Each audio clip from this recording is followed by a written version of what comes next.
Assalamu Walaikum. Hello friends, how are you? Welcome back to my another video. In this video, I am going to show you how to change color text to normal text in Microsoft PowerPoint. Let's get started.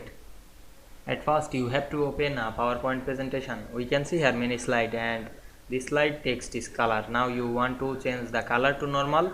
Firstly, select the text, click and drag on our mouse.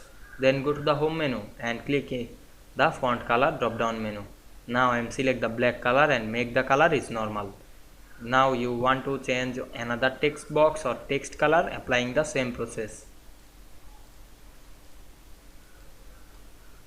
I hope you enjoyed the video. Please like, comment, share and subscribe my channel. Thanks for watching.